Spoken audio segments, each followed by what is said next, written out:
In the last full year of the war, barely 1 barrel of oil in 10 that Japan shipped north from its conquered fields ever reached the home islands.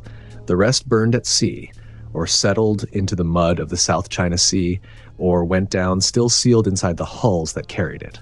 Atsushi Ōi knew that figure close to the decimal, because assembling it was part of his work. He sat at the Grand Escort Command in Tokyo, the headquarters the Navy had stood up at last in November of 1943, and his job was to bring the tankers home. He had trained for almost this exact problem, and almost no one else in the service had. As a younger officer, he had been sent to America, to the University of Virginia and then Northwestern, and in 1938 posted to the intelligence side of the Naval General Staff. He had pored over captured British bulletins describing how convoys were run. He had absorbed the one lesson the rest of his Navy refused to take to heart. A merchant ship sailing alone was already a dead ship, and the only open question was the date.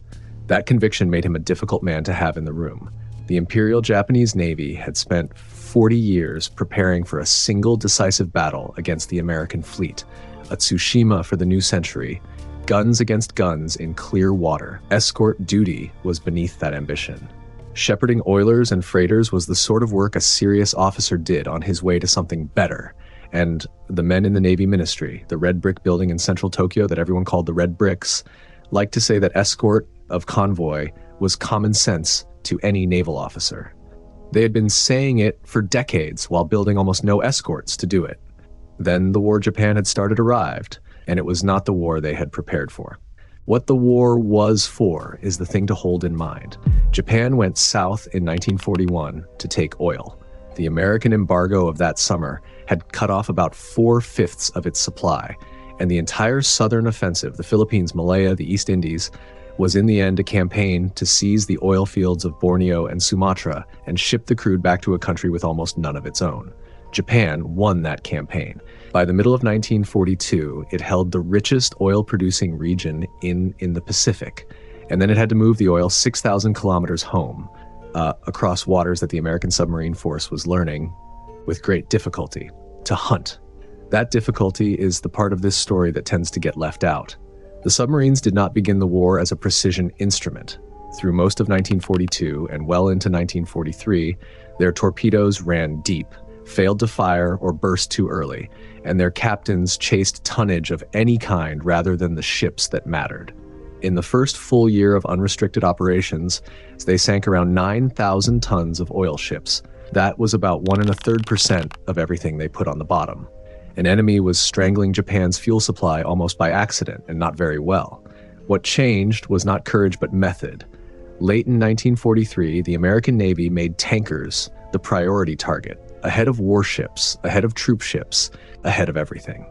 At the same time, its codebreakers cracked open the 4-digit cipher that coordinated Japanese convoys, the system the enemy called the Maru Code, used by escort commanders and port directors and convoy masters to arrange sailings.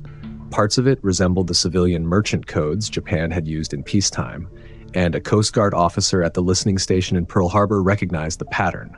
After that, the submarines did not have to search. They were told where the oil would be and when.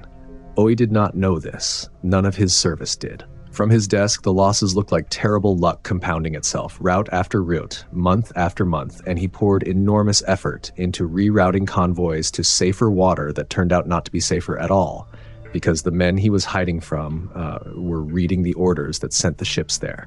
The code breaking stayed buried for decades after the surrender. For the whole war, and for long past it, the pattern looked to him like the cruelty of chance. His own clock, the private one, the count he kept of how lost the war already was, began to run fast in February of 1944. On the 3rd of that month, an oil convoy of 2 ships, the Goyo Maru and the Ariake Maru, was wiped out in the middle of the East China Sea, sailing behind a frigate of the best type the command could field, a 1,000-ton ship named the Sado. The Sado pulled survivors from the water and did nothing else. One escort for 2 ships was, Ōi wrote afterward, the best protection his headquarters could afford to provide. 2 weeks after that came Truk. On the 17th and 18th of February, American carrier aircraft fell on the great anchorage where the combined fleet kept its supply train, and in 2 days they sank or crippled close to 200,000 tons of shipping, several of them big oilers of over 20,000 tons each. It was the worst month for Japanese shipping in the entire war, and half of that month's loss came in those 2 days at one anchorage. And then on the 19th, while trucks still burned, 5 tankers loaded to the very top of their capacity ran for home through the South China Sea behind a single frigate named the Shumushu. This convoy mattered more than most. The oil in those 5 hulls was wanted in a Japan that Ōi himself called oil-thirsty, and the safe arrival of the ships was awaited with something close to prayer. All 5 went down. Ōi, the operations officer who had routed them, said only that he was especially sorry. That word, sorry, is doing a great deal of work, and it is worth sitting with the man who chose it. He was not sentimental. He was an analyst with a desk and a map and a stack of loss reports that grew taller every morning. And he had understood somewhere in that February, a thing the admirals above him would not accept for another year. The decisive battle was no longer the point. The battle had already been settled by arithmetic in water nobody back home could see. Japan had gone to war for oil and was now watching the oil sink faster than it could ever be replaced. And no fleet action, however brilliant, could put crude back into a ship that was already on the bottom. If a story like this holds your interest, it would help us a great deal if you subscribed. Most people will never go looking for the man who kept these records or read a word he wrote. That is what this channel is for. So he tried to do something about it. In June of 1944, after the disaster in the Philippine Sea cost Japan the heart of its carrier force, Ōi went to the Red Bricks with a proposal close to heresy. The first mobile fleet, the surface striking force the whole Navy was built around, had lost its planes and its trained pilots. It was, in his phrase, an eagle without wings. And to keep feeding it fuel and crews was to keep paying for a battle it could no longer fight. Break it up, he argued. Send its destroyers, its men, and its oil into shore-based aircraft and into escorts for the convoys keeping the country alive. He said as much to the Navy minister's face during a war game that summer. It went nowhere. The answer to months of pleading was a single new escort group of 4 ships, organized in July. 4. The Navy that could not spare a destroyer for the oil lifeline was still holding its battleships in reserve for a day that was never going to arrive. The oil told the story in numbers, for anyone who cared to read them.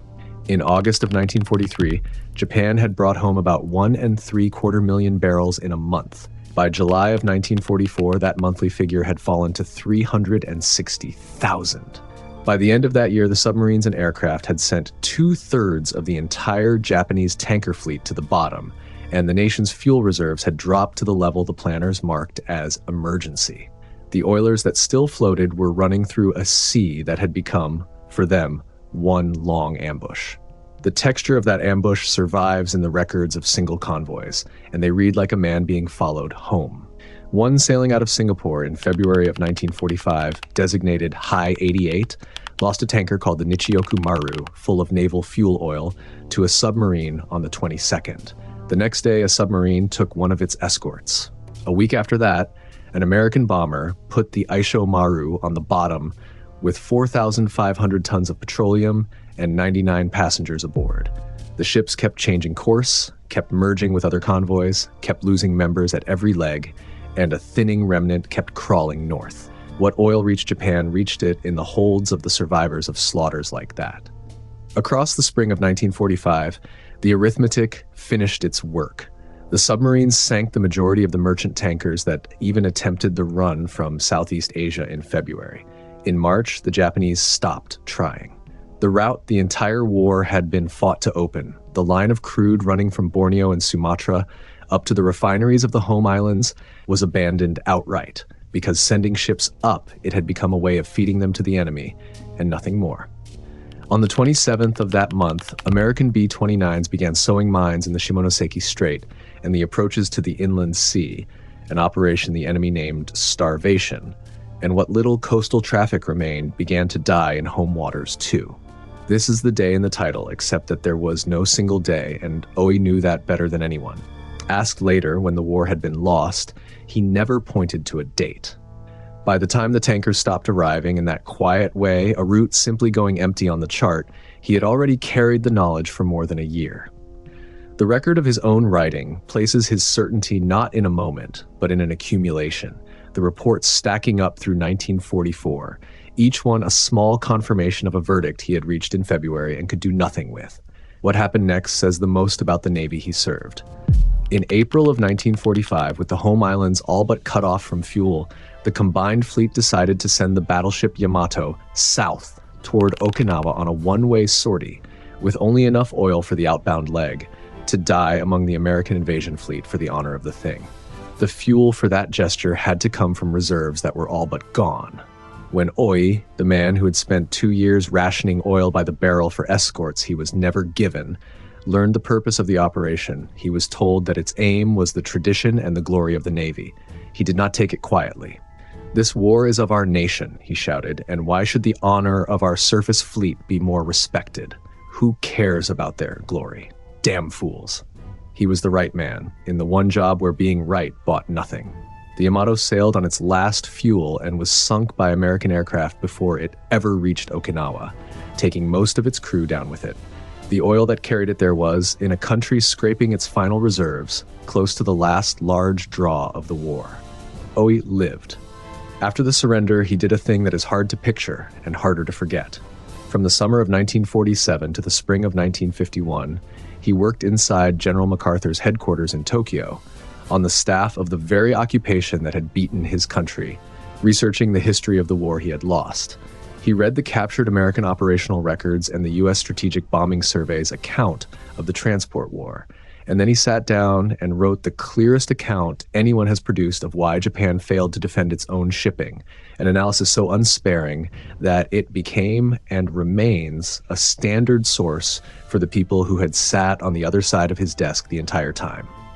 The man who understood it first was handed, in the end, the job of explaining it to everyone who had refused to listen, after it no longer mattered to anyone but the historians.